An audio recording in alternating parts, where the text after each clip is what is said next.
Welcome back to Financial Literacy. Today we're going to learn a little bit out of The Richest Man in Babylon. So please have your book ready. And we're going to talk about earning money.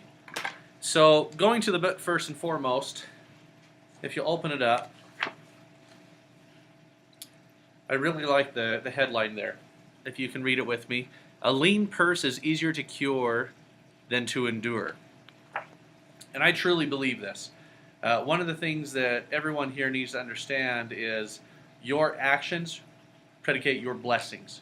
Meaning, whatever you do, you deserve the praise or the anger that comes from it, right?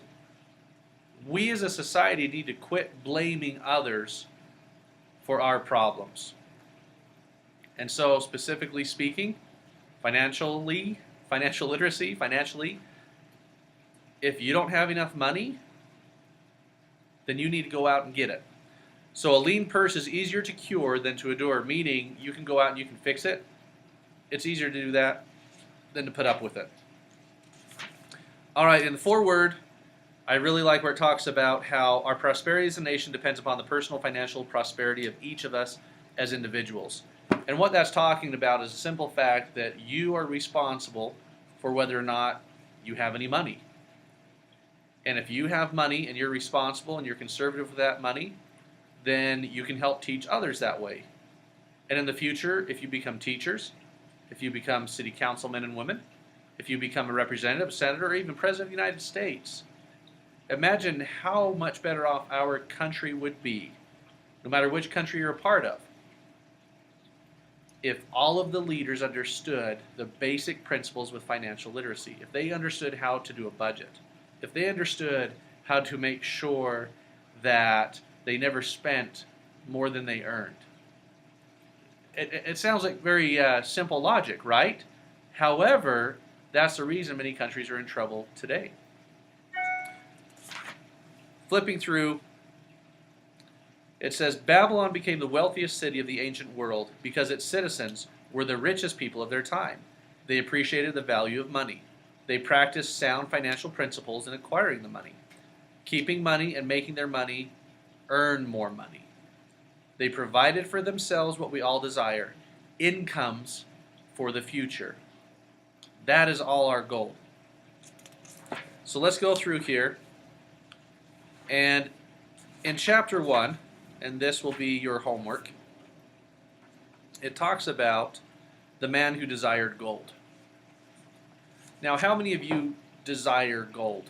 How many of you desire to have money to be able to pay bills, to be able to provide for future families or your current family?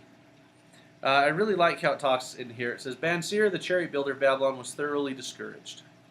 From his seat upon the low wall surrounding his property, he gazed sadly at his simple home and the open workshop in which stood a partially completed chariot. Have you ever felt that way where you just kind of look around and you think, gosh, so-and-so has all of this, so-and-so has all of that. But I want you to notice there stood a partially completed chariot. His wife comes in, gives him the look, right? But I really like it. He has a friend that comes in. And his friend Kobe. And he's a musician. And he talks about how he'd like to, hey, you're not doing any work, you must be very rich. So let's go party, essentially what he's saying. Well, Bansir says, I don't even have 2 shekels. He goes, I couldn't lend them to anyone. He says, no one, if I had 1 shekel, that would be my entire fortune. And no one lends his entire fortune, not even to his best friend. That's a very interesting principle right there. We've talked about that a couple times already. With stocks, with investing in CDs. No one lends his entire fortune, not even to his best friend. In fact, I'd even take that one step further. Never lend money to family or friends. If they need money, ask them how much and give it to them if you have enough to give to them. But no one ever gives away what they need. Remember when we talked about in stocks? Never invest money you can't afford to lose. Okay? So he goes on and talks about, thou hast not 1 shekel in thy purse, yet sit like a statue upon a wall. Why not complete the chariot? You have work. You have the ability to make money.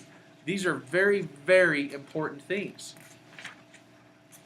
So go on, continue reading that chapter, chapter 1.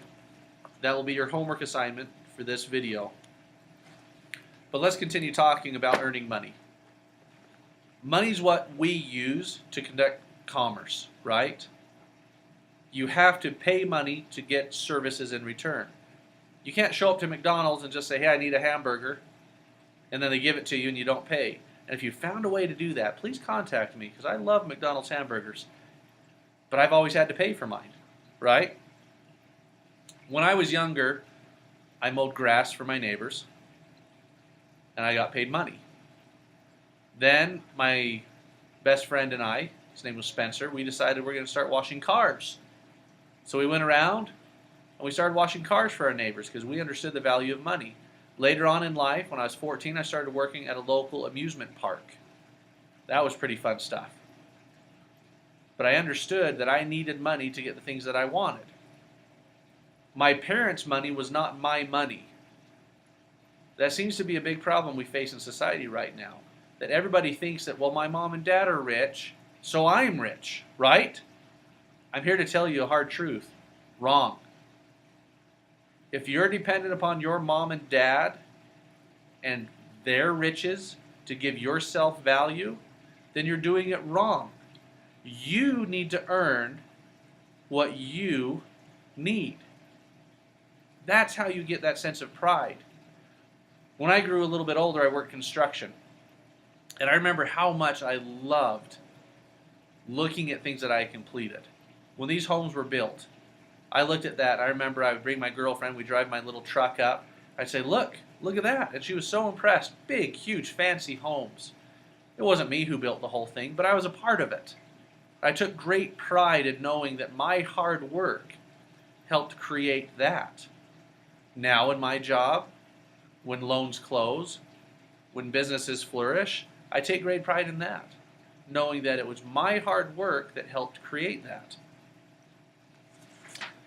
Let's talk about a few different ways that you can get paid. One of them is hourly pay. Now, the hourly pay, that was something that all throughout growing up is pretty much what I received, except when I started my own business. Okay? Hourly pay, to kind of go through, if you want to look at your salary for the year, this is the quickest way to estimate it, okay? Let's assume you make $4 an hour. Doubling it makes $8 an hour, and then adding 3 zeros is 8,000. This is why it works, okay? Generally, an average work week is 40 hours. That is 5 days per week and 8 hours a day. Since you usually work 50 weeks, 40 hours times 50 weeks equals 2,000 hours. So if you make $4 an hour, so $4 times 2,000 hours is 8,000. The 4 is doubled, and multiplying by 1,000 is the same as adding 3 zeros. So look at what you're looking at making. Do you want to make minimum wage? Do you want to make $10 an hour, $15 an hour? Go through, do that simple equation, and then what you do. So once again, doubling it. So if you make $15 an hour, okay, times that, double it. So that's 30. Add 3 zeros. How much are you making that year? $30,000. Pretty easy, right? Next is overtime pay. A normal work week is 40 hours. If you work more than that, it's called overtime. Pretty easy. Your pay is, however, computed differently. These numbers will vary, but generally it's 1.5 times a normal hourly wage. So here's a good example. If you get $9 an hour and you work overtime, that means you get paid $13.50 per hour beyond the 40 hours you work that week. And that's very crucial to understand. 40 hours a week is regular pay. If you work above 40 hours, then you receive overtime. Once again, overtime is 1.5 times your regular pay. Piecemeal is another form of pay, or piece by the job. When you assemble block sets for me, I pay you by the piece, right? The faster you work, the more you make. Now, if you do it really slowly, then you don't get paid as much. If you're paid by the hour, you may not make as much money. I liked piecemeal because if I got paid hourly, say $10 an hour to do X amount of work, no matter how fast you went or how slow you went, you got paid the same. Well, what if you said, Brother Stevens, For every, let's say we have a company where we put skis and ski poles into a box, okay? And I say, listen, you put skis and ski poles into boxes to ship out to customers, $10 an hour, you're not going to work very hard, right? But what if I told you I would pay you $1 for every box you put together? And you knew that you could put together 10 boxes an hour. Well, it's the same as hourly pay, right? But what if you worked faster? What if you said, you know what, I know a way to make this go smoother, and that's innovation, right? This is the American way. And you say, I can automate this. So I'm going to lay out all the skis, all the poles, and all the boxes. Might take me a little bit of time, but then it's a matter of just putting them in, wrapping them, tape it up, putting it in, wrap it, tape it up, put it in, wrap it, tape it up. Next thing you know, I've done 20 packages in 1 hour. I've automated the process to a point where I have doubled my income. This is piecemeal. Commissions. Salespeople out there receive commissions. You probably have gone and bought a cell phone from somewhere, right? Those people typically receive commissions off what they sell. You need to be careful when getting a job with commission to make sure that you are capable of doing the sales necessary in order to receive the income that you need to make. So case in point, a loan officer, let's say that they make commission of $1,000 off every loan they do. Okay? They know they need to make $10,000 a month to pay their bills for their household. So they have to close 10 loans in order to receive that. Is that possible for them to achieve or not? Sorry, that's my cell phone going off right now. Have it on silent, but it must be a somewhat important phone call. So on commissions, make sure that you guys understand how that works. Another way, instead of a flat fee, you can get a commission of a percentage. So let's say someone goes out and sells computers, and those computers cost $100. I'm doing this to be real easy, okay? So they sell these computers for $100, and they receive a 15% commission. So that means they receive $15 for every computer they sell, right? So let's say they go out and they use social media to tell all of their friends and all of their family. They email them. They're on Facebook, Twitter, Pinterest, Instagram saying, buy computers from me.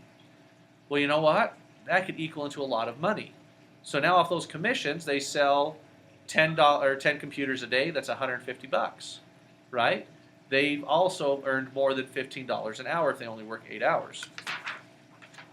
So there are many different ways that you can receive pay, that you can work. Just like in the first chapter here in The Richest Man in Babylon, you have the ability to work. You now know the different kinds of pays out there. I look forward to talking to you next time. Thanks.